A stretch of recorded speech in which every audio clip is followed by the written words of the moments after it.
പേരാമ്പ്രയിലെ mic announcement വിവാദത്തിൽ LDF സ്ഥാനാർത്ഥി TP Ramakrishnan notice.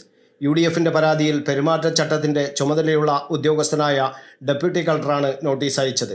കഴിഞ്ഞ ദിവസം LDF പ്രചാരണത്തിനിടെ നടത്തിയ അനൗൺസ്മെന്റാണ് വിവാദങ്ങൾക്ക് വഴിയൊരുക്കിയത്. പിന്നാലെ UDF തെരഞ്ഞെടുപ്പ് കമ്മീഷന് പരാതി നൽകുകയും ചെയ്തിരുന്നു. വർഗീയ ചേരിതിരിവുണ്ടാക്കാൻ LDF നടത്തുന്ന പ്രചാരണമാണ് UDF നൽകിയ പരാതിയിൽ പറയുന്നു.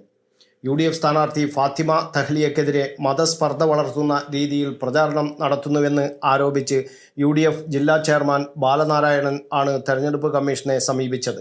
LDF പ്രചരണ വാഹനത്തിൻ്റെ അനൗൺസ്മെൻറ്റിൻ്റെ വീഡിയോ സഹിതമാണ് പരാതി നൽകിയത്. ലീഗ് മതം പറഞ്ഞ് വോട്ട് പിടിക്കുന്നുവെന്ന രീതിയിലുള്ള അനൗൺസ്മെൻ്റാണ് LDF പ്രചാരണ വാഹനത്തിലുണ്ടായിരുന്നത്. നമ്മുടെ വോട്ട് നമ്മുടെ ഖൗമിലെ കുട്ടിക്ക് എന്നാണ് ലീഗ് പ്രചരണം നടത്തുന്നതെന്നും ഇത് മത ഏകീകരണത്തിൻ്റെ ചിഹ്നം വിളിയാണെന്നും മതവർഗീയതയുടെ തന്ത്രമാണ് ലീഗ് പയറ്റുന്നതെന്നുമായിരുന്നു അനൗൺസ്മെൻറ്റ്. ലീഗിൻ്റെ മതരാഷ്ട്രീയ ധ്രുവീകരണത്തെ ചെറുത്തു തോൽപ്പിക്കണമെന്നും അനൗൺസ്മെൻറ്റിൽ പറഞ്ഞിരുന്നു. ഇതൊക്കെ ചൂണ്ടിക്കാട്ടിയാണ് UDF പരാതി നൽകിയത്. അനൗൺസ്മെൻറ്റ് ശബ്ദം CPM നേതാവിൻ്റേതെന്ന് UDF ആരോപണം. അനൗൺസ്മെൻറ്റ് വാഹനത്തിൻ്റെ രജിസ്ട്രേഷൻ നമ്പർ അടക്കം നൽകി മൈക്ക് പെർമിഷൻ എടുത്തതാണ് പ്രധാന തെളിവായത്.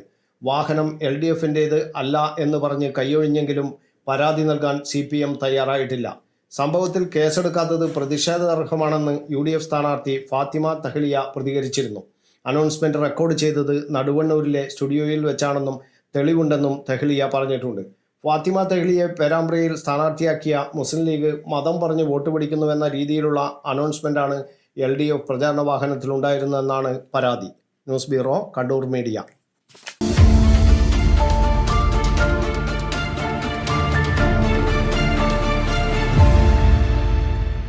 വിവാഹ പർച്ചേസുകൾക്ക് കുറഞ്ഞ പണിക്കൂലിയിൽ സ്വർണം മുൻകൂട്ടി ബുക്ക് ചെയ്യാൻ അഡ്വാൻസ് ബുക്കിംഗ് സ്കീം. പണിക്കൂലിയിൽ 50% വരെ ഡിസ്കൗണ്ട് നേടാൻ മൈ ഗോൾഡ് സേവിംഗ് സ്കീം. പണിക്കൂലി ഒന്നുമില്ലാതെ സ്വർണ്ണാഭരണം സ്വന്തമാക്കാൻ ഗോൾഡൻ ബഡ് സ്കീം.